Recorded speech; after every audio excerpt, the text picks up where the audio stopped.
গল্প আলোড়ন, লেখায় নাদিয়া ফেরদৌসী। টানা 3 দিন ঝুম বৃষ্টির পর আজ যেন আকাশ কিছুটা ক্লান্ত।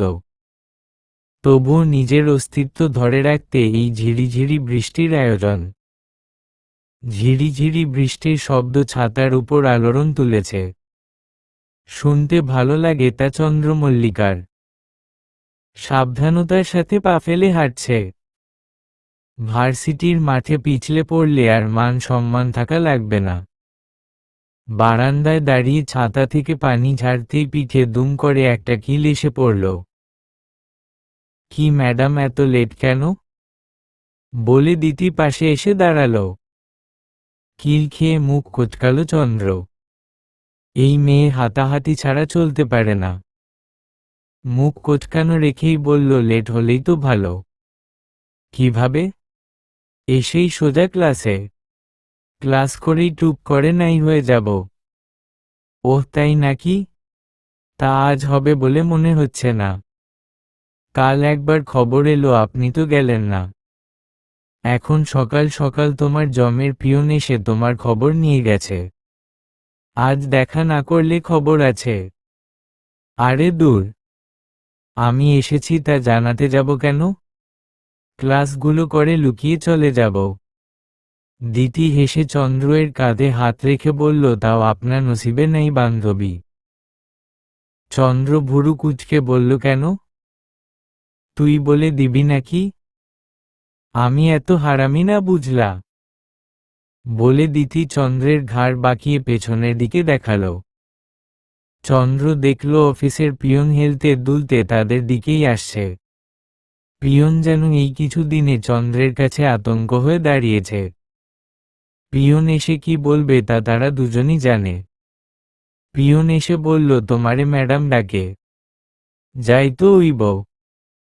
আচ্ছা, ক্লাস করে আসছি। ক্লাসের সময় হয়ে গেছে তো। বলে চন্দ্র একটু হাসার চেষ্টা করল। না, এখনই যাইতে হইব। আমার লগে আসো। চন্দ্র বুঝতে পারল এখন যেতেই হবে। পিয়নকে হয়তো তাকে ধরে বেঁধে নিয়ে যাওয়ার জন্য বলা হয়েছে। চন্দ্র ঘাড় ঘুরিয়ে দিতির দিকে তাকালো। তাকাতেই দিতি চেঁচিয়ে উঠল, আমার দিকে একদম তাকাবি না। আমি তোমার সাথে যাচ্ছি না। তোর সাথে সাথে আমার জীবনও রফাদফা হচ্ছে। চন্দ্র সাথে সাথে দিতি হাত ঝাপটে ধরলে বলল, চল না বইন। তুই তাকলে একটু সাহস পাই। চল না, প্লিজ চল। একদম না। না না, তোকে আমার সাথে যেতে হবে। তাদের টানাটানি দেখে পিয়ন বিরক্ত হয়ে বলল, আপনি যাইবেন কিনা কন? আসছি তো। চল না। অসহায়ের মতো বলতেই দিতি রাজি হলো। যাচ্ছি তো, ওই মহিলা আমারে কিছু বললে তোর খবর আছে বললাম। আচ্ছা আচ্ছা, পরে দেখা যাবে। পিয়নের পিছনে পিছনে তারা এসে অফিসের সামনে দাঁড়ালো। একটু পরে ক্লাস আছে, তাই সব স্যার ম্যাডামই অফিসে ক্লাসে যাবার জন্য তৈরি হচ্ছেন। তারা অনুমতি নিয়ে ভিতরে গেল। মালিহা মেমের টেবিলের সামনে দাঁড়াতেই মেম একবার মুখ তুলে তাকিয়ে আবার নিজের কাজে মন দিলেন। তোমাকে তো আসতে বলিনি। চন্দ্র আর দিতি একসাথে জি বলে উঠল। মালিহা মেম দিতির দিকে তাকিয়ে বললেন, এই মেয়ে তোমাকে তো আসতে বলিনি। তুমি এসেছো কেন? একটাকে ডাকলে দলবল হয়ে আসতে হবে কেন? যাও যাও, বাইরে যাও। দিতি মুখ কালো করে বাইরে গেল। যাবার আগে চোখ দিয়ে চন্দ্রকে শাসাতে ভুলো না। এই মেয়ে, তোমার সমস্যা কি? ক্লাসে আসো না কেন আমার? সবার ক্লাস তো ঠিকই করো দেখি। নাকি তুমি আমার ক্লাস না করেই সব থেকে ভালো মার্কস পেয়ে যাবে মনে করছো? তাহলে ভাবা বন্ধ করো। ক্লাস না করলে আমি একটা মার্কসও দিব না।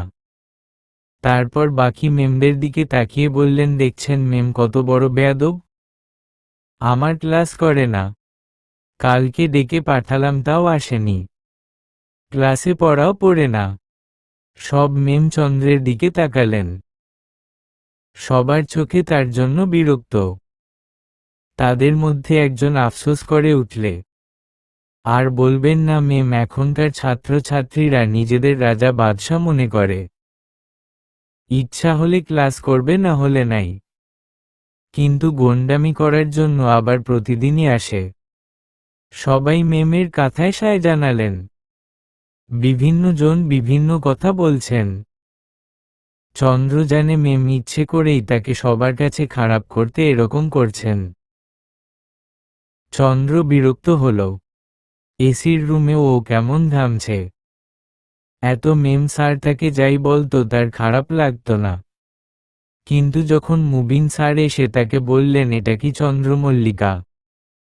আমি তোমায় এমন ভাবতাম না। ক্লাস ফাঁকি দেয় কেন? ক্লাস ফাঁকি দিলে ভালো মার্কস পাবে কেমন করে? চন্দ্র মনে হলো ও শেষ। ও ক্লাসের টপার নয়। তবুও মালিহা ম্যাম আর মুবিন স্যার কাছে ও ভালো একজন ছাত্রী ছিল। কিছু দিন হলো মালিহা ম্যাম ওর সাথে কেমন যেন ব্যবহার করছেন। ক্লাসে গেলে কোথায় থেকে হঠাৎ প্রশ্ন করে ও খুঁজে পায় না। প্রতিটা ক্লাসেই এক চিত্র। তারপর পুরো ক্লাস কান ধরে দাঁড়িয়ে থাকতে হয়। কেমনটা লাগে?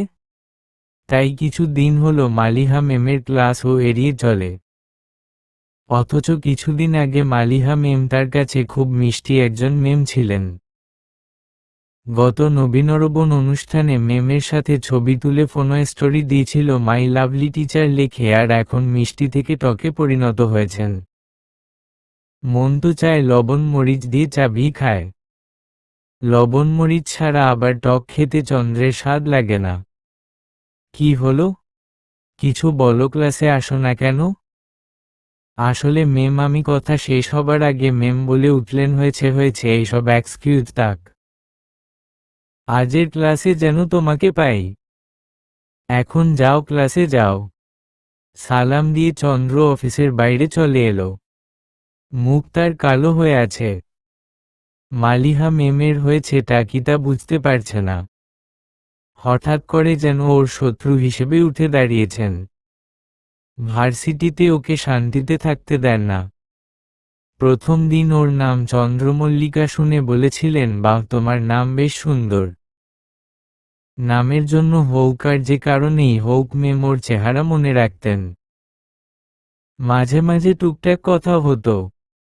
মালিহা ম্যামকে ও বেশ পছন্দ করত। মায়াময় একটা মুখ, কথাও মায়া মায়া। আর এখন ভেবেই একটা দীর্ঘশ্বাস ফেলল চন্দ্র। হঠাৎ বাহুতে ব্যথা লাগতেই ওর ধ্যান ভাঙল। তোর জন্য আমি আবার এই মহিলার ধমক শুনলাম। দূর, দিনটাই খারাপ। তা কি বললেন আপনাকে? যা বলার তাই। ক্লাসে যেতে হবে, না হলে আমাকে এই মহিলা ফিনিশ করবে। তো কি করবি? যাবি নাকি? যাওয়া তো লাগবেই। দিতি ওকে এক হাতে জড়িয়ে ধরল। আরে ভাবিস না, সব ঠিক হয়ে যাবে। এই মহিলার মাথা নষ্ট হয়ে গেছে। হুম বলে ক্লাসের দিকে এগিয়ে গেল। ফ্যানের সাসা শব্দ আর খাতার পৃষ্ঠার কচকচ শব্দ ছাড়া ক্লাসের আর কোনো শব্দ চন্দ্রের কানে প্রবেশ করছে না। মালিহা ম্যাম দুদিন আগে ক্লাস টেস্ট নিয়েছিলেন, আজ সেই খাতা নিয়ে ক্লাসে এসে সবার ভুল ধরছেন আর ধমকাচ্ছেন। চন্দ্র জানে একটু পরে তার ডাক ঠিকই পড়বে। ক্লাসের অত্যাচার একটু বেশি হয়ে গিয়েছিল বলে ও কিছুদিন ভার্সিটিতেই আসেনি। ভার্সিটিতে আসতে এখন চন্দ্রের যান হাতে নিয়ে আসতে হয়। কখন কি হয় বলা যায় না। আর কিছুদিন পর আসতেই ক্লাস টেস্টটা নিয়ে নিলেন। চন্দ্র যে কি লিখেছে তার জন্য এখন শরীর মৃদু কাঁপছে। এভাবে পেপার এনে ক্লাসে সবার সামনে অপমান করবেন জানলে ফাঁকা খাতায় জমা দিত। ভার্সিটিতে না এসে উপায় নেই। কিছু দিন পরে সেমিস্টার পরীক্ষা। এই এক সপ্তাহ ক্লাস পড়ে 10-12 দিনের ছুটি। ছুটির পরেই পরীক্ষা। তুষার নামের একটা ছেলে ধমক খেয়ে মুখ কালো করে ম্যামের কাছে থেকে গিয়ে নিজের জায়গায় বসল। চন্দ্রে মেমের দিকে তাকিয়েছিল বলে মেম ওর দিকে তাকাতেই চোখাচোখি হলো। চন্দ্র তাড়াতাড়ি করে চোখ সরালো। এখনই বোধহয় ওরই ডাক পড়বে। হলো তাই। চন্দ্রমল্লিকা শেখ ডেকে উঠলেন মালিহা মেম। চন্দ্র একটা দীর্ঘশ্বাস ফেলে উঠে দাঁড়ালো। এই মহিলা এখন ওকে ধুয়ে দিবে। মেমের সামনে যেতেই একটা খাতা এগিয়ে দিয়ে বললেন, এটা তোমার খাতা তো? মুখ ভঙ্গি এমন যেন এই খাতা কার উনি চিনতেন না। চন্দ্র মুখ স্বাভাবিক রেখেই বলল, জি মেম। মেম খাতার পৃষ্ঠা উল্টাতে উল্টাতে বললেন, লেখারই কি ছিরি। আর এসব কি লিখাছ? এটা কি বাংলা সাহিত্য? মন যা চায় তাই লিখবে? মনের সব সাহিত্য ঢেলে দিবে? এসব করে তোমরা পাশ করে উঠো কিভাবে? পরীক্ষায় যদি এমন লেখা পাই তাহলে কিন্তু তোমাদের সবার খবর আছে। বলে চোখ তুলে চন্দ্রের দিকে তাকালেন। চোখে কেমন যেন হুমকির আভাস পেল চন্দ্র। চন্দ্রের যে খবর আছে তা হুমকি দিয়ে জানাতে হবে না। ও এমনিতেই বুঝে গেছে। এমনটা ওর সাথে কেন হচ্ছে সে অনেক চিন্তা ভাবনা করে ও বের করতে পারেনি। না ও কোনো দিন মালিহা মেমের সাথে বেয়াদবি করছে, না কোনো দিন অসম্মান করেছে। তাহলে উনি চন্দ্রের সাথে এমন ব্যবহার কেন করছেন? আর দেখো, তোমার কাছে কোন দিক থেকে লাগছে এটা খরগোশ। দেখো তো অবস্থা। খাতাটা উঁচিয়ে ক্লাসের সবাইকে দেখালেন। সবাই চিত্র দেখে হেসে উঠল। চন্দ্র ঘাড় ঘুরিয়ে একবার সবার দিকে তাকাল। দেখে তো অবস্থা বেহায়ার মতো, সবকটা কেমন হাসতেছে। নিজের সময় ইসমেম কেন এমন করে বললেন? পরীক্ষার সময় কি আর সুন্দর করে লেখার সময় তাকে? আর অন্যের সময় ঠিকই দাঁত বের করে হাসতেছে। ও এটা দিতেই চায়নি, কিন্তু দিতি বলল কোনোরকম চিত্র একে অঙ্গ পতঙ্গ দেখিয়ে দিলেই তো ভালো মার্কস পাবে। তাই দিয়ে দিল। মেম কি যেন বিড়বিড় করে বললেন, চন্দ্র বুঝতে পারল না। তাইও একটু কান পাতল শোনার জন্য। মালিহা মেম মুখ বাঁকিয়ে বলছেন, সামান্য এই চিত্র আঁকতে পারে না, আবার আমার ছেলের পিছু নিয়েছে। হু। চন্দ্রের ভুরু কুঁচকে গেল। ওনার ছেলের পিছু? মানে কি? ও আবার কার পিছু নিল আর কখন নিল? তা আবার মেম জানেন? কি? এভাবে তাকিয়ে আছো কেন? পরীক্ষা আগে, ছুটি আছে, ভালো করে পড়ো। পড়াশোনায় মন দাও একটু। এভাবে উড়ে উড়ে বেড়ালে তো হবে না। যাও জায়গায় গিয়ে বসো। যাও। কিন্তু মেম আপনি একটু আগে কি যেন বললেন? মালিহা মেম ভুরু কুঁচকে তাকাতেই চন্দ্র আমতা আমতা করে বলো, কিছু না মেম। কিছু না। আমি বরং যাই। চন্দ্র তাড়াতাড়ি ওর জায়গায় এসে বসল। উফ বলে ঠোঁট গোল করে শ্বাস ফেলো, যেভাবে তাকালেন মনে হয় গিলে খাবেন। দিতি পাশ থেকে ধাক্কা দিয়ে ফিসফিসিয়ে বলল, কি রে কি হলো? চন্দ্র আরো নিচু গলায় বলো, কি আর হবে? তবে মেম কি যেন বিড়বিড় করছিলেন জানিস? কি? আমি সামান্য একটা চিত্র আঁকতে পারি না, আবার ওনার ছেলের নাকি পিছু নিয়েছি। কি? চেঁচিয়ে উঠল দিতি। শব্দ শুনে সবাই ওদের দিকে তাকালো। তার আগে দিতি আর চন্দ্র এমন ভাব করে বসল যেন কে শব্দ করেছে তারাও তাদের খুঁজছে। ক্যান্টিনের এক কোণার এক টেবিল জুড়ে বসে আছে দিতি আর চন্দ্র। দিতি টেবিলে কোনোই টেকিয়ে গালে হাত দিয়ে বসে আছে। তুই বলতে চাচ্ছিস ম্যাডাম তোকেই ভেঙ্গিয়ে এই কথা বলেছন? আমার তো তাই মনে হলো। আচ্ছা, ম্যাডামের কি কোনো বড় ছেলে আছে? মানে আমাদের থেকে? আমার জানা মতে তো ম্যাডামের এক ছেলেই। আমাদের ছোটই হবে। ধুর বেকুব। মেমকে দেখলে লাগে না, কিন্তু ওনার আমাদের থেকেও বড় একটা ছেলে আছে। আর ওই একটাই। আর ছেলে মেয়ে নেই। দিতি দুষ্ট হেসে বলল, সব থেকে মজার বিষয় হলো ছেলেটা চিত্রশিল্পী, খুব ভালো ছবি আঁকে। কি বলিস? চন্দ্র অবাক চোখে তাকালো। আরে হে, তুই জানিস না? দিতি এক ভুরু উচালো। জানলে কি আর তোকে জিজ্ঞেস করি? তাও কথা। আচ্ছা, তুই কি কারো সাথে রিলেশনশিপে আছিস? আর সে চিত্রশিল্পী টাইপ? চন্দ্র দিতির মাথায় একটা চাটি মারল। আমি রিলেশন করি আর তুমি জানবে না তেমন কিছু হবে বলে মনে করিস না। আর আমি এসবে যে নাই তুই জানিস না। তাইলে মেম কেন এই কথা বললেন? আমার কাছে লাগছে ম্যাডাম হয়তো কোনোভাবে খবর পেয়েছে তুই ওনার ছেলের সাথে রিলেশনে আছিস, তাই তোর সাথে এমন বিহেভিয়ার করছে। গাধামি করিস না তো আমার সামনে।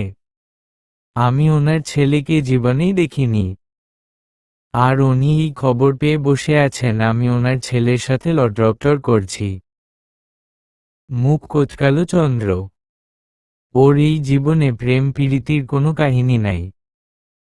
চন্দ্র সুন্দরী সবাই বলে, জীবনে কম প্রপোজালও পায়নি।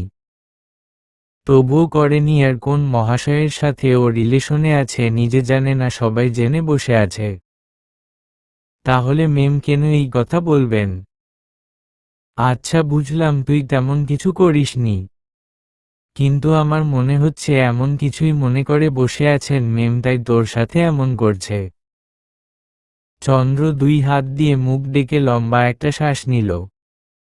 হাত সরিয়ে বলল, আমি এখন কি করব? কিছু তো করতে হবে, তা না হলে এই মহিলা যা শুরু করেছে। হুম বলে দিতি চেয়ারে গা এলিয়ে দিয়ে বলল, আমার মনে হয় মেমের ছেলেকে বলতে হবে এই বিষয়ে।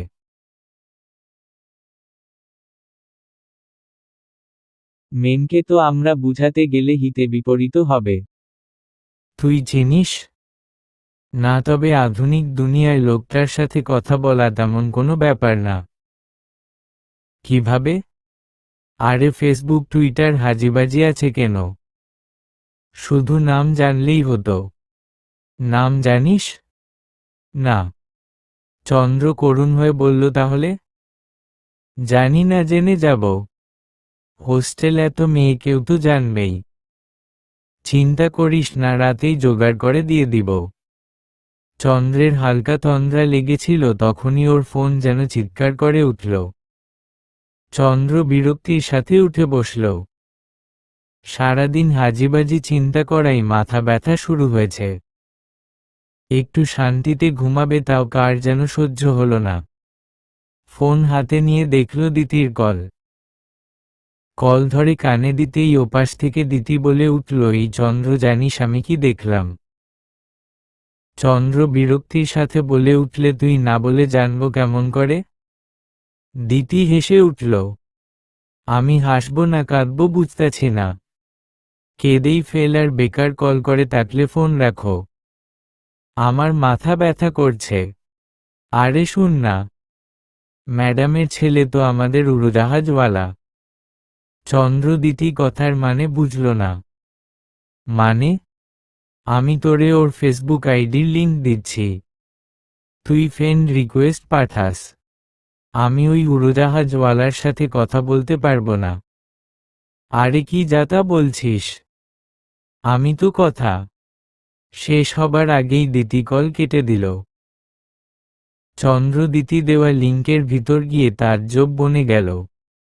দিতির উড়োজাহাজওয়ালার কথাও বুঝতে পারল। কিছুদিন আগের ঘটনা। এক শুক্রবারে দিতি আর চন্দ্র মিলে বাইরে বেড়াতে গিয়েছিল।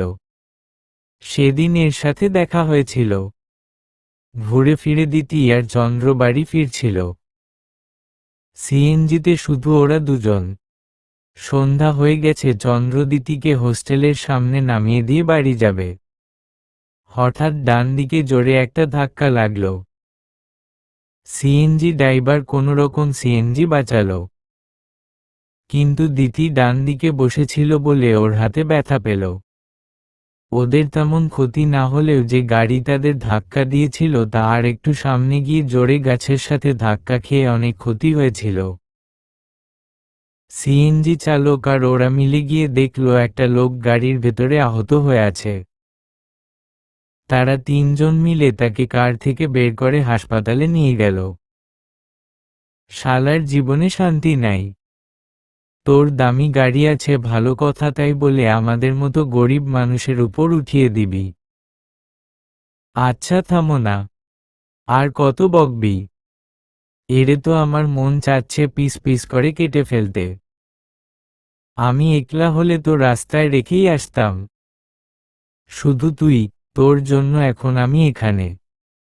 উফ, হোস্টেলে আজ আর যেতে পারবো না। বললাম তো আজ আমাদের বাসায় থাকবি। দিতি মুখ জামটা মরল। থাক, আপনার মানবতা আর দেখাতে হবে না। ওই উড়োজাহাজওয়ালাকে দেখান। গাড়ি নয়, যেমন উড়োজাহাজ। উড়ে চলে যাবেন। ব্যাটা খবিস। আমার হাত শেষ।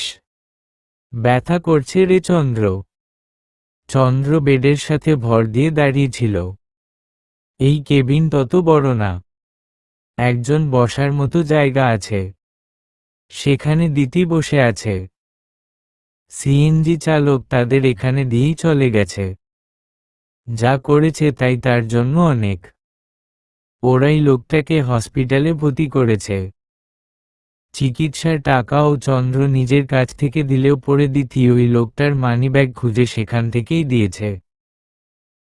নিজের দোষে মরছে, আমরা কেনে টাকা দিব?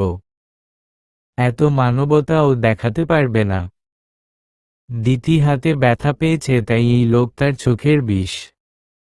তাই এখন বসে ঘ্যান ঘ্যান করছে বাসায় চলে যাবার জন্য। চন্দ্র উঠে দিতির কাছে গিয়ে দাঁড়ালো। ভাবলেশহীনভাবে বলো দেখি হাতটা। সামান্যই লেগেছে, ঠিক হয়ে যাবে। দিতি তেলে বেগুনে জ্বলে উঠল। তুই বান্ধবী নামে কলঙ্ক। আমার থেকে তোর এই লোকটার চিন্তা বেশি। চল না চলে যাই, লোকটার বাড়ির লোক তো আসছেই, আমরা আর কত মশা মারব। রাত 9টা বাজে। বাসায় যেতে যেতে অনেক রাত হয়ে যাবে। বাসা থেকে কল আসে একটার পর একটা। চন্দ্রের বাবা আসছেন, ওদের নিয়ে যাবেন। এই লোকটার কাছের কাউকে খবর দিতে দিতে দেরি হয়ে গেছে। ফোন হাতে পেলেও লক লাগানোর কারণে কাউকে কল করা যায়নি। এই কিছুক্ষণ আগে কে যেন কল করল। কথায় লোকটার কাছের কেউই মনে হয়েছে চন্দ্রের থাকে আসতে বলেছে। লোকটা আসছে বলেছে। আচ্ছা চলে যাব, কেউ আসুক আগে, না হলে লোকটার জ্ঞান ফিরুক। দিতি উঠে গিয়ে লোকটার উপর ঝুঁকে দেখতে লাগল। চন্দ্র তা দেখে হেসে উঠল। দেখে তো লাগছে তুই তাকিয়েই জ্ঞান ফিরিয়ে এনে ফেলবি। আর কতবার দেখবি বলদি? বুঝলাম লোকটা দেখতে সুন্দর, তাই বলে এভাবে তাকিয়ে তাকিস না। নজর লাগবে। তোর নজর ভালো না। দিতি বিরক্ত মুখে আবার জায়গায় গিয়ে বসল। লোকটা সুন্দর তা তুমি দেখি ভালোই খেয়াল রাখছ। এই জন্য বুঝি এত খাতিরদারি। বলে ভুরু উচালো। চন্দ্র দিতির গাল ধরে দিল টান। আমার কথা আমাকে ফিরিয়ে পাশ কেটে যাচ্ছ? আমি কি আর লোকটার দিকে বারবার তাকাচ্ছি? নিজেই তো যাস। দিতি ঝাঁঝালো কণ্ঠে বলল, আমি কি অন্য কারণে যাই? লোকটা হুঁসে ফিরলেই চলে যেতে পারি। হসপিটালের এই সব গন্ধ আমার কলিজা মোচড়ায়। শালার ঘরের শালা। গাড়ি দেখে চালাবি না। নিজে মরবে, আমাদেরকে নিয়ে মরবে। এই সব বড়লোকের বাচ্চার জন্য আমরা রাস্তাঘাটে সেফ না। দিতির উজ্জ্বল শ্যামলা মুখে আদল কেমন লাল আবাহ হয়ে যাচ্ছে। মেয়েটা সেতি রেগে যাচ্ছে। খুব রাগ হচ্ছে মন হচ্ছে। হবে না আবার? যে ব্যথা পায় সেই মজা বুঝে তুমি তো ফিটফাট। আসলেই কি চন্দ্র ফিটফাট? সিএনজি যখন ধাক্কা খেল মাথায় সেই রকম একটা বাড়ি খেয়েছে। মাথায় এখনও টনটন করছে। সারা গায়ে ব্যথা করছে। এখন তো আবার দাঁড়াতে দাঁড়াতে পায়ে ব্যথা। ওর নিজেরই এখানে থাকতে ভালো লাগছে না। লোকটার যদি হুঁশে আসতো ও নিজেই চলে যেত, কিন্তু এমন অবস্থা লোকটাকে রেখে যাবেই বা কেমন করে। চন্দ্র লোকটার দিকে তাকালো, তাকিয়ে চমকে উঠল। লোকটা চোখ খুলছে। চন্দ্র এগিয়ে গেল, লোকটার মুখের সামনে একটু ঝুঁকে দেখল। দ্বিতীয় ওর পাশে এসে দাঁড়িয়েছে। লোকটা চোখ পিটপিট করে তাকালো। চন্দ্র একটু হাসল। যাক, লোকটার জ্ঞান তো ফিরল। লোকটা স্বাভাবিকভাবে তাকাতেই চন্দ্র লোকটাকে জিজ্ঞেস করো ও কথা শুনতে পারছে কিনা। লোকটা মাথা নাড়িয়ে হ্যাঁ বলল। এখন কেমন লাগছে? মৃদুভাবে ওর এলো ভালো। পানি খাবেন? লোকটা মাথা নাড়িয়ে না বলল। চন্দ্র দিতির দিকে তাকালো, তাকাতেই দিতি চোখ দিয়ে ইশারা করল। চন্দ্র বুঝতে পারল ও কি বলছে। চন্দ্র লোকটার দিকে তাকিয়ে বলল, আমরা আপনার পরিবারকে জানিয়েছি, ওনারা আসছেন, কিন্তু আমাদের যেতে হবে। আপনার জ্ঞান ফেরার অপেক্ষা করছিলাম। ওনারা যখন আসছে আমরা যাই। ভালো থাকবেন। আর আর গাড়ি আস্তে চালাবেন। এটা উড়োজাহাজ না যে উড়িয়ে নিয়ে যাবে। আর এরকম চালালে কিন্তু আবার উড়িয়ে নিয়ে আল্লাহর বাড়ি রেখে আসবে। যাই, ভালো থাকবেন।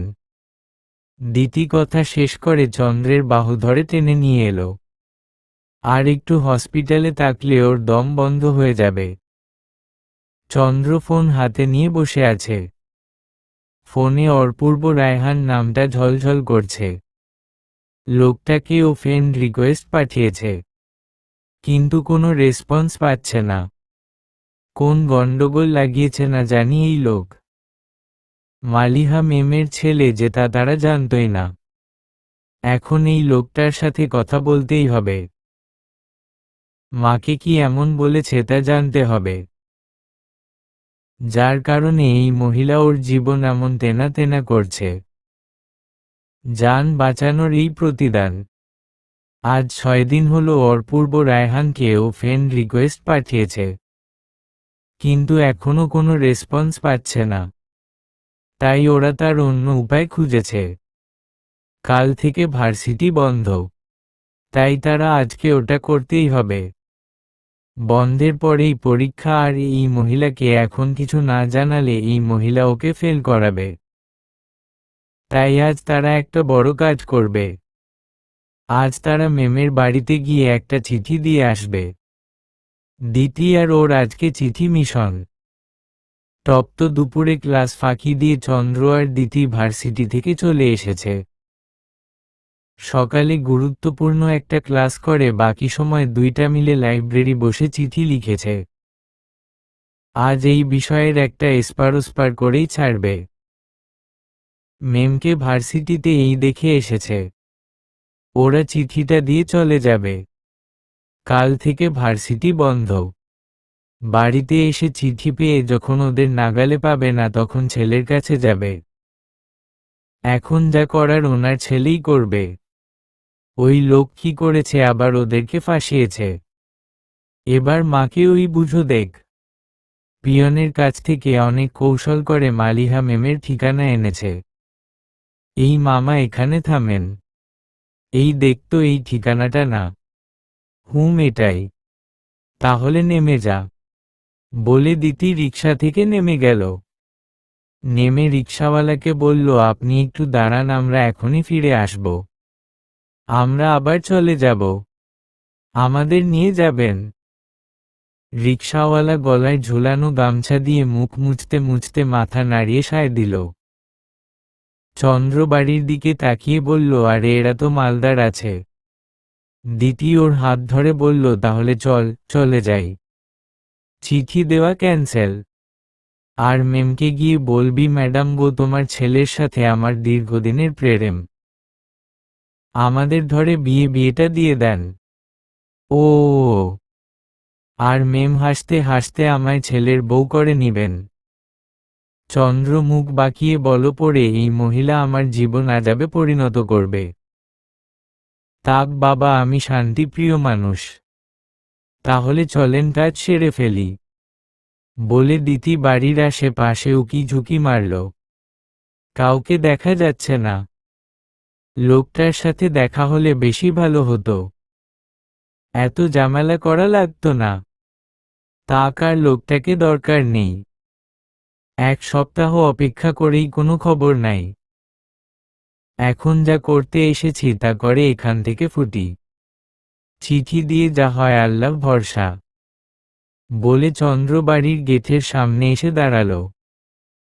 একটা ধাক্কা দিল। ভেতরে নিশ্চয়ই দারোয়ান থাকবে। দারোয়ান থাকলে দারোয়ানের হাতে দিয়ে দিবে। তোর মতো লিলিপুটের ধাক্কায় কিছু হবে না, দেখ এভাবে ধাক্কা দিতে হয়, বলে জোরে জোরে কয়েকটা ধাক্কা দিল। ভেতরে কারো দৌড়ে আসার শব্দ মিলতেই দিতি বিজয়ের হাসি হাসল। গেট খুলে দারোয়ান বাইরে এলো। অপরিচিত 2টা মেয়ে দেখে বোধহয় বিরক্ত হলো। বিরক্ত মাখা মুখ নিয়েই বলল, কে আপনারা? আর এইভাবে গেট কেউ ধাক্কা দেয়? গেট তো ভাইঙ্গা ফালাইবা। চন্দ্র বলল, এটা মালিহা মেমের বাড়ি না? হুও, তয় আপনারা কারা? দিতি বলল, আমরাকে জানতে হবে না। আপনাকে একটা জিনিস দেব, তা মেমকে দিতে পারবেন? হুও পারমো, দেন, বলে হাত বাড়ালো। চন্দ্র তার ব্যাগ থেকে চিঠি বের করে দারোয়ানের হাতে দিল। দারোয়ান উল্টে পাল্টে দেখে বলল, এইটাই? চন্দ্র মাথা নাড়িয়ে বলল, হে এটাই। আপনি এ? বলতে না বলতেই ভিতর থেকে একটা কণ্ঠ ভেসে এলো, কে রমিজ? কে এসেছে? দ্বিতীয় চন্দ্র কণ্ঠটা শুনেতেই তাদের মুখ ফ্যাকাশে হয়ে গেল। হায় আল্লাহ, এই মহিলা এখানে কেন? ওরা তো সকালে ওনাকে ভার্সিটিতে দেখেছিল, এখন দেখে বাসায় চলে এসেছে। দারোয়ান ভেতরের দিকে তাকিয়ে বলল, 2টা মাইয়া আইছে। আফনেরে এইটা দিতে কইতাছে। হাত উঁচিয়ে দেখালো। মালিহা রায়হান বাগানে এই ছিলেন। আজ প্রথম ক্লাস করিয়েই চলে এসেছেন তিনি। শরীরটা ভালো না, একা একা ভালো লাগছিল না বলে বাইরে এসছেন। দারোয়ান ওনার পাশেই ছিল এতক্ষণ। উনি এগিয়ে এলেন। দেখি কারা। আর এটা কি? বলে এগিয়ে এসে গেটওয়ের কাছে এসে বাইরে উকি দিয়ে তাকালেন। দেখতে পেলেন 2টা মেয়ে বেশ তাড়াতাড়ি করে রিকশায় উঠছে। ওনার চিনতে ভুল হলো না, এরা কারা। রমিজ, ওদের আটকাও, হুকুম দিলেন। হুকুম পেয়ে দারোয়ান দৌড়ে গেল রিকশার কাছে, কিন্তু রিকশা ধরতে পারল না। দারোয়ান দৌড়েতে গিয়ে পড়তে পড়তে বাঁচল। রিকশা তখন অনেকটা চলে গেছে, এখন আর ধরা সম্ভব না। দ্বিতীয় আর রিকশায় উঠে হাঁপাতে লাগল।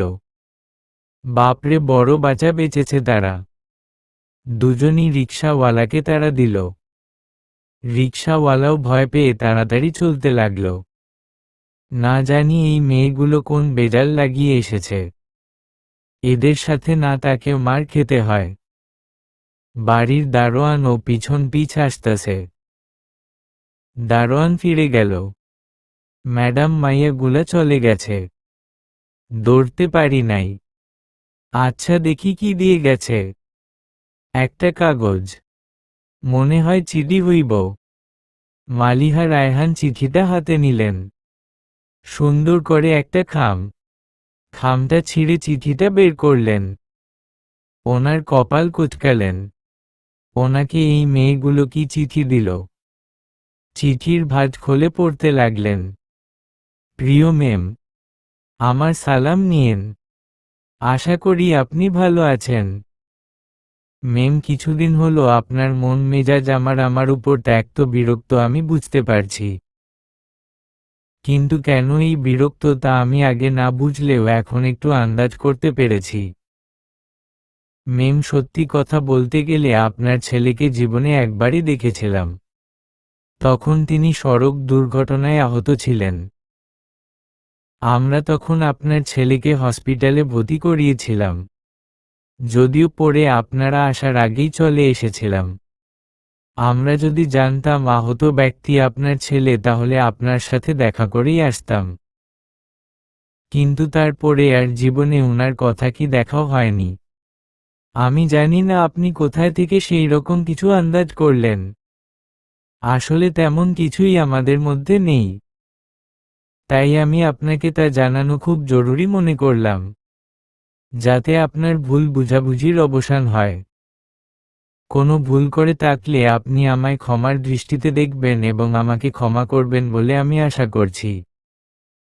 ইতি, আপনার ক্ষমা প্রার্থী। মালিহা রায়হান একটা দীর্ঘশ্বাস ফেলে চিঠিটা আবার ভাঁজ করে রেখে বাড়ির ভেতরে চলে গেলেন। বিষয়টা খতিয়ে দেখতে হবে, আরও আগে দেখা উচিত ছিল হয়তো, কিন্তু ওনার মন মেজাজ ভালো ছিল না বিষয়টা আন্দাজ করার পর।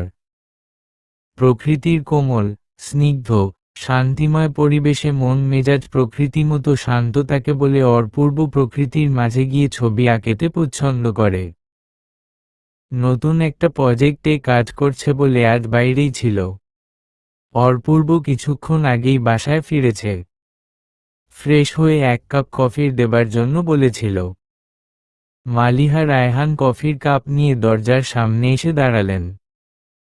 এই রুমে অপূর্ব ছবি আঁকে। রুমের দরজা হা করে খোলা। ভিতরে অপূর্ব তুলি দিয়ে ছবিতে প্রাণ দেওয়ার চেষ্টায়। মালিহা রায়হান দরজায় ঠক ঠক শব্দ করলেন। শব্দ শুনে অপূর্ব ঘাড় বাঁকিয়ে ওনার দিকে তাকিয়ে একটু হেসে বলল, মা আসো না। তুমি আবার কখন আমার রুমে আসতে পারমিশন চাইতে লাগলে? মালিহা রায়হান ছেলের দিকে তাকালেন ভালো করে। সাদা ট্রাউজার আর ছাই রঙের একটা টি শার্ট পরে আছে। মাত্রই গোসল করেছে। চুল এখন ভিজে 2-3টা কপালে লেপ্টে আছে। দেখতে কি স্নিগ্ধ লাগছে।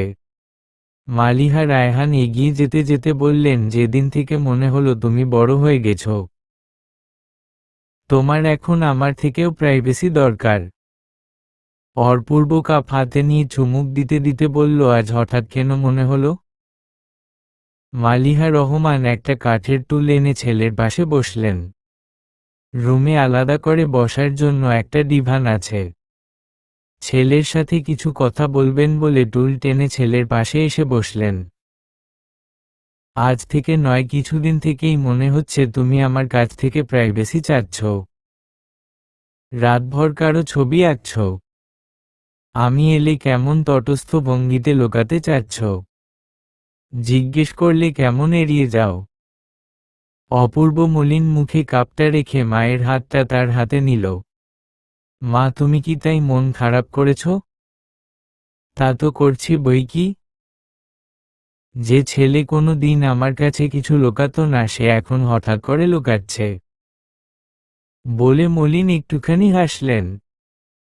আসলে আমি বিষয়টা তোমায় বলিনি কারণ বলার মতো কিছুই আমার কাছে আপাতত নেই। কি বলবো যার অস্তিত্ব আমি খুঁজেই পাচ্ছি না। বলে একটা দীর্ঘশ্বাস ফেলল অপূর্ব। যে মেয়েটা 5-5টা ছবি আঁকেলে তার অস্তিত্ব তুমি খুঁজে পাচ্ছ না? সন্দিহান কণ্ঠে বলে উঠলেন। উনার মুখে ক্ষীণ হাসির রেখা। অপূর্বই যেন খুলে বলে, তাই তিনি চাচ্ছেন। দুঃখিত বাবা, আমি আমার কৌতূহল আটকে রাখতে পারিনি। তোমার ছবিগুলা আমি দেখেছি। আচ্ছা, সে কি তোমার কল্পনা মাত্র? বাস্তবে তার অস্তিত্ব নেই? সমস্যা না মা। অপূর্ব মাথা নিচু করে মলিন মুখে বলল, কিন্তু বাস্তবে ওর অস্তিত্ব আছে। মা যখন জেনেই গেছে তাই ও আর লোকালো না। ওহ, তাই নাকি? তা তুমি খুঁজে পাচ্ছ না কেন? আমি তো মেয়েটাকে একবার এক পলকই দেখেছিলাম।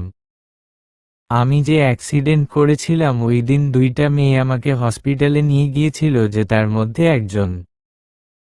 মেয়েটার চেহারা ছাড়া আমার কিছু মনে নেই। শুধু চেহারা দিয়ে কি কাউকে খুঁজে পাওয়া যায়? মালিহা রায়হান ছেলের দিকে তাকিয়ে আছেন। অপূর্ব মাথা নিচু করে বসে আছে, চোখ তোলে তাকাচ্ছে না। একটা মেয়ে নিয়ে কথা বলতে তার অনেক অস্বস্তি হচ্ছে। তুমি খুঁজেছিলে? অপূর্ব মাথা উপর নিচ ঝাঁকিয়ে হ্যাঁ বলল। পাওনি তাই তো? আচ্ছা ওসব বাদ দাও, এভাবে কি আর কাউকে খুঁজে পাওয়া যায়? বলে অপূর্ব গুড়ে তুলি হাতে নিয়ে নিজের কাজে মন দিতে লাগল। মালিহা রায়হান ছেলের দিকে তাকিয়ে মিটিমিটি হাসছেন। তুমি যদি চাও আমি খুঁজে দিতে পারি। অপূর্ব তুলিতে রং লাগাতে লাগাতে মৃদু হেসে বলো, তুমি কোথায় খুঁজবে? যেখানে আমি পেলাম না। তাক বাদ দাও ওসব কথা। মালিহা রায়হান ছেলের মাথায় হাত বুলিয়ে বললেন, তুমি হয়তো ভুলে যাচ্ছ তোমার মা একটা স্বনামধন্য ভার্সিটির টিচার হিসেবে নিয়োজিত আছেন। কত ছেলে মেয়েই পড়তে আসে, হয়তো খুঁজে পেতে পারি। হেয়ালি করে বললেন, যদি তুমি চাও। অপূর্ব চমকে মায়ের দিকে তাকালো, দেখল মালিহা হাসতেছেন। অপূর্ব সন্দিহান হয়ে বলল, তুমি চিনো? মালিহা চোখ বুজে সায় দিলেন। অপূর্বের মনে হলো ওর বুকের ভেতর কিছু একটা তীব্র আলোড়ন তুলেছে। হঠাৎ এভাবে পেয়ে যাবে ভাবেনি, কম তো খুঁজেনি। মালিহা রায়হান হেয়ালি করে বললেন, এখন যদি তুমি চাও তাহলে আমি মেয়েটাকে আমাদের ঘরে নিয়ে আসতে পারি। এই এত বড় ঘরে আমরা দুজন কেমন খালি খালি লাগে, তাই না? এখন ঘরের যেহেতু আমরা দুজনই থাকি, সেহেতু অন্য একজন সদস্য আনতে হলে দুজনেরই তো পারমিশন লাগবে। আমি রাজি, তুমি রাজি তো? তাকলে বলো। অপূর্ব মাথা নিচু করে একটু হাসল, কিছু বলল না। তবে একটা ঝামেলা আছে। অপূর্ব মায়ের দিকে তাকিয়ে বলল। কি ঝামেলা? মা কি বলবেন না বলবেন ভেবে ওর ভিতরে ভয় লাগছে। মালিহা হেসে বললেন, আমি ভেবেছিলাম তুমি মেয়েটার সাথে রিলেশনশিপে আছো, আর আমাকে বলছো না। আমি তাতে কষ্ট পেলাম। যে ছেলে কোনো দিন কিছুই লুকায়নি, আজ সে আমাকে কিছু বলছে না। অথচ কথা ছিল আমার ছেলে কারো সাথে রিলেশনশিপে গেলে সবার আগ আমায় জানাবে। তারপর ভার্সিটিতে দেখা হলেই মেয়েটা কি সুন্দর করে কথা বলতো। আমার কাছে লাগলো আমাকে হয়তো পটাতে চাইছে। তাই আমি মনে মনে বললাম, আমাকে পটাবে? তাহলে দেখো আমি কি করতে পারি। তারপর আমি। অপূর্ব মার দিকে অবাক চোখে তাকিয়ে বলল, তারপর তুমি কি করেছ? তারপর ওই একটু জ্বালিয়েছি আর কি। আমি ডানে তাকলে মেয়েটা এখন বামে ভাগে। অপূর্ব হেসে বলল, মা তুমি তো আমায় নিয়ে হিংসুটে হয়ে গেছো। তোমায় নিয়ে আমি সব সময় হিংসুটে ছিলাম। তবে ভেবো না আমি ছেলের প্রেমিকার সাথে হিংসুটে হলেও ছেলের বউর কাছে হিংসুটে হব না। বলে ছেলের দিকে ঝুঁকলেন। ছেলের বউ তো আমারও 50-50। বলে হাসলেন। সকাল থেকেই আজ বৃষ্টি হচ্ছে, একদম মুষলধারে। মধ্যদুপুর, অথচ আকাশের গুমোট ভাবের কারণে লাগছে এখনই ভোর কিংবা সন্ধ্যা। বৃষ্টির দিনে শীতল মৌসুমের সময় কিছু ভাজাপোড়া খেতে ভালো লাগে চন্দ্রের। মাকে পিয়াজুর কথা বলতেই খেয়েছে একটা ধমক।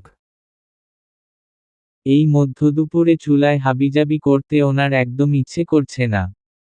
চন্দ্রেরও নিজে করে খেতে ইচ্ছে করছে না। তাই ধমক খেয়ে পিয়াজুর স্বাদ মিটিয়ে চলে এসেছে। চন্দ্র রুমের মেঝেতে আসন করে বিছানার সাথে ঠেকিয়ে বসে আছে, আর ওর মা সুলতানা বিছানায় বসে তার মাথা তেল দিয়ে দিচ্ছেন। পিয়াজুর জন্য না করলেও স্বামীকে ঠিকই কাছের ভাজাপোড়ার দোকানে পাঠিয়েছেন। মেয়ে আবদার করছে, দেননি বলে মনে খচখচ করছিল। মমতাময়ী মা ওর প্রথমে না করে ঠিকই পড়ে করেই দেন, যে কোনোভাবে হোক। পরীক্ষা শেষ হলো কিছুদিন আগে। ছুটির পরে মালিহা মেমকে দেখেও তাজ্জব। ওরা ভেবেছিল মেম ওকে পছন্দ করেন না বলে ছেলের সাথে রিলেশনে আছে বলে ওই রকম বিহেভ করেছিলেন। চিঠি দিয়ে ওনাকে জানালে উনি ও শান্তি, ওরা শান্তি।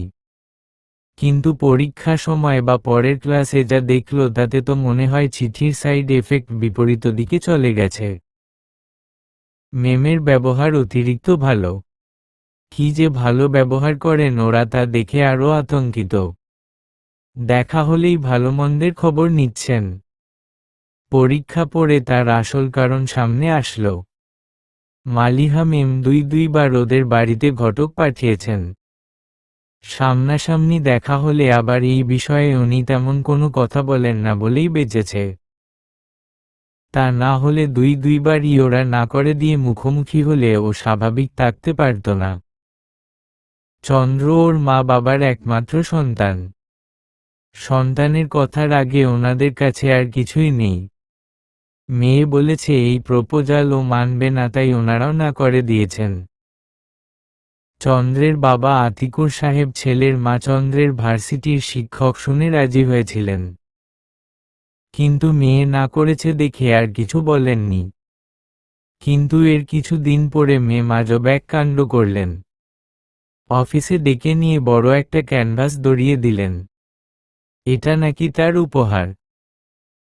তাকে ক্যানভাসটা দেওয়ার সময় অফিসের সবাই ওদের দিকে তাকিয়েছিলেন। সবাই ক্যানভাসের আঁকা ছবিটা দেখতে লাগলেন। চন্দ্র ছবিটা দেখে অবাক হয়েছে। ক্যানভাসে তার ছবি আঁকা। ঘন চুলগুলো সিথি করে খোপা করা। ডান কানে একটা সুন্দর ফুটন্ত গোলাপ। ঠোঁটে মিষ্টি হাসি। চোখগুলো কি অপরূপ। এটা বিশ্বাস করতে চন্দ্রের অনেক কষ্ট হয়েছে। ও এত সুন্দর। ও তো নিজেকে কখনো এভাবে দেখেনি। ছবিটা একদম জীবন্ত। শিল্পীদের চোখে সবকিছু এত সুন্দর হয় নাকি ও সত্যি এত সুন্দর? স্যার ম্যাডাম মালিহা মেমকে জিজ্ঞেস করছেন ওটা ওনার ছেলে চন্দ্রকে কেন দিল।